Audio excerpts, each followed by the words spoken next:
Hi friends, అందరికీ నమస్కారం. అప్సమెన్ gut YouTube ఛానల్కి వెల్కమ్ ఫ్రెండ్స్, వెల్కమ్. ఇంతవరకు ఎవరైనా నా ఛానల్ సబ్స్క్రైబ్ చేసుకోకపోతే please subscribe my channel masters. మరి ఈరోజు మనం మాఘ పౌర్ణమి యొక్క విశిష్టతను తెలుసుకుందాం.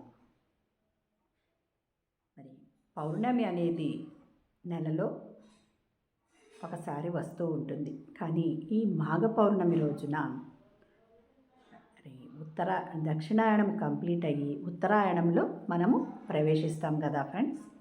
అంతేకాకుండా ఆదివారం వచ్చింది, ఫిబ్రవరి 1, 2026లో ఈ మాఘ పౌర్ణమి అనేది మరి సండే వచ్చింది. ఆ ఆదివారము మనకు సూర్యభగవానుడు ఎంతో ముఖ్యమైన రోజు కదా, అంటే సూర్యభగవానుడికి ముఖ్యమైన రోజు. ఈరోజు సూర్యభగవానుడిని ఆరాధించే రోజు కాబట్టి చక్కగా మరి సూర్యభగవానుడి యొక్క కిరణాలు మరి ఈ భూమి మీద చక్కగా ప్రసరిస్తూ ఉంటాయి ఫ్రెండ్స్. అంతేకాకుండా మరి మనసుకు ప్రతీక ఎవరు? చంద్రుడు. మరి ఆ చంద్రుడు యొక్క వెలుతురు కూడా ఈ భూమి మీద ఈ పున్నమి రోజున అనంతంగా ప్రసారం జరుగుతూ ఉంటుంది ఫ్రెండ్స్. అందుకని ఈ పౌర్ణమి రోజులలో మరి చక్కగా ధ్యానం చేయడం ద్వారా మనలో, ఎందుకంటే ఈ పౌర్ణమి అత్యంత శక్తివంతమైన రోజు. అటువంటి రోజు మనము ధ్యానం చేయడం ద్వారా చక్కని శక్తిని పొందుతాం. మరి సముద్రంలో, అంటే అన్ని నదులు ఎక్కడ కలుస్తాయి ఫ్రెండ్స్? చక్కగా సముద్రంలోనే కలుస్తాయి కదా. మరి ధ్యానం ద్వారా జ్ఞానం ద్వారా మన అజ్ఞానం తొలగిపోతుంది, మన కర్మలు దగ్ధమవుతాయి. జ్ఞానాగ్ని దగ్ధ కర్మాణం అన్నారు కదా ఫ్రెండ్స్. మరి ధ్యానం చేయడం ద్వారా జ్ఞానం అనేది మనకు వస్తుంది. ఆ జ్ఞానం ద్వారా మనం ముక్తిని పొందుతాం. ఎందుకు? మన కర్మలు దగ్ధం చేయబడతాయి. ఆ కర్మలు దగ్ధం చేయడానికి ముఖ్యంగా ఈ భూమి మీద పౌర్ణమి అనేది చాలా ముఖ్యమైన రోజు. ఈ మాఘ పౌర్ణమి ఇంకా ముఖ్యమైన రోజు. ఈ పౌర్ణమికి ఏం చెప్పాను ఫ్రెండ్స్? చంద్రుడి నుంచి అనంతమైన శక్తి ప్రసారం అవుతూ ఉంటుంది.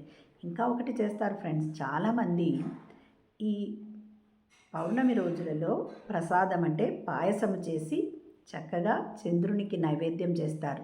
చేసేసి అలా బయలు స్థలంలో ఉంటాయి కదా, చంద్రుని కిరణాలు పడుతూ ఉంటాయి కదా ఫ్రెండ్స్, అలాగే పెట్టి ఉదయం స్నానం చేసి ఆ ప్రసాదాన్ని ఆరగిస్తారు. ఎందుకంటే ఆ యొక్క శక్తి అనేది ఆ ప్రసాదంలో చేరింటుంది. అది మనం తినడం ద్వారా చక్కని శక్తివంతులం అవుతాము అని కూడా మన వాళ్ళు చాలామంది చేస్తూ ఉంటారు. అంతేకాకుండా ఈ మాఘ పౌర్ణమి చక్కగా నదులలోనూ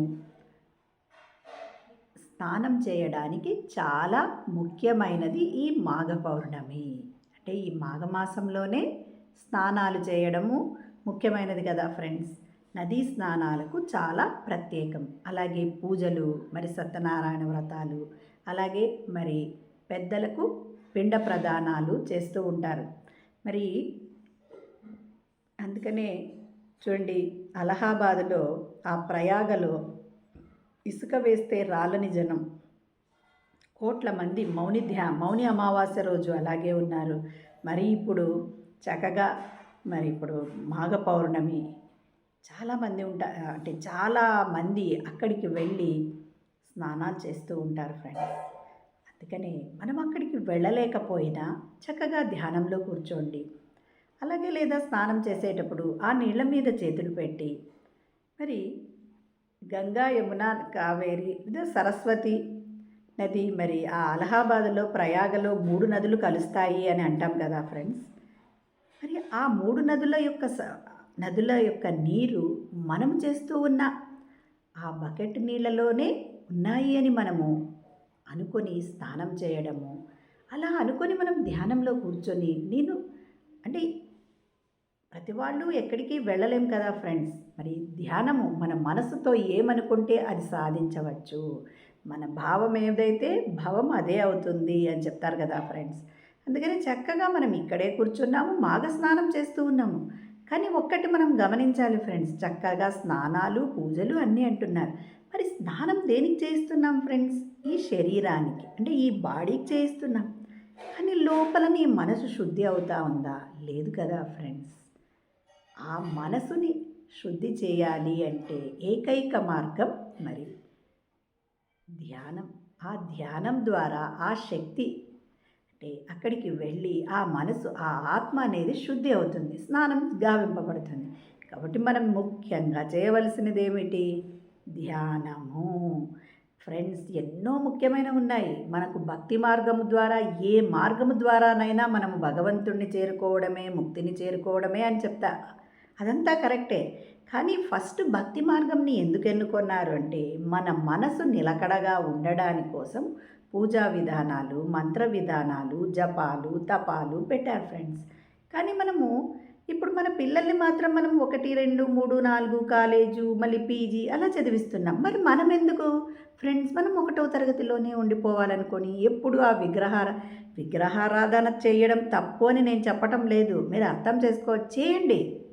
రోజు పూజ చేయండి, అన్నీ చేయండి. కానీ మనము కూడా మన పిల్లల్లాగా మరి స్కూల్ చదువైపోయింది, కాలేజీకి వెళ్ళాలి కదా ఫ్రెండ్స్. మరి మనము ఇక్కడే ఉండిపోదామా? అంతే కదా. మరి ఇలాగే ఈ భూమి మీద పుడుతూ ఆయారాం గయారాం అంటూ జనన మరణ చక్రంలో పడి కొట్టుకొని పోతూ ఉందామా ఫ్రెండ్స్? వద్దు కదా ఫ్రెండ్స్. కాబట్టి చక్కగా మనం చేయవలసింది ఏమిటి? మరి నారదునికి కూడా ఒక డౌట్ వచ్చిందంట.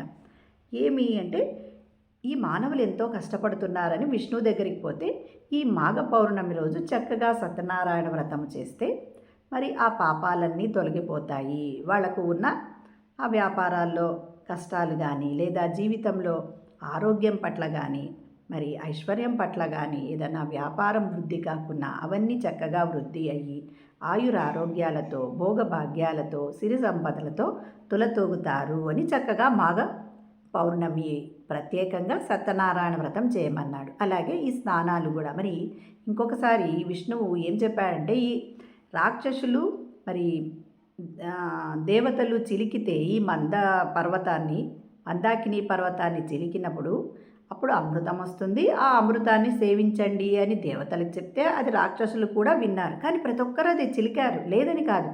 అంటే అలా లక్ష్మీదేవి వచ్చింది, మరి హాలాహలం వచ్చింది, మరి ఐరావతం వచ్చింది, కల్పవృక్షం వచ్చింది, ఇలా ఎన్నో వచ్చాయి. అంటే అలా చిలుకుతూ ఉన్నప్పుడు కొన్ని చోట్ల కొన్ని డ్రాప్స్ ఆఫ్ ఆ అమృతం పడిందంట. ఆ ప్రయాగలోను, నాసిక్లోను, ఉజ్జయినిలోను, ఇలా ఇక్కడ 4 చోట్ల పడింది ఫ్రెండ్స్. అందుకని ఆ 4 చోట్ల పోయి స్నానాలు చేయడం ద్వారా అక్కడ, అందుకనే చాలామంది ఋషులు వాళ్ళందరూ ముందుగానే పోయి అక్కడ టెంట్లు వేసుకుని ఈరోజు ముఖ్యంగా స్నానాన్ని ఆచరిస్తూ ఉంటారు ఫ్రెండ్స్. అందుకని అక్కడ 12 సంవత్సరాలకు ఒకసారి కూడా పుష్కరాలు అనేవి ఆ నదులకు వస్తాయి అని కూడా చెప్తారు ఫ్రెండ్స్. మరి ముఖ్యంగా మనం అన్ని పూజలతో పాటు మరి మనము ఈ మాఘ పౌర్ణమి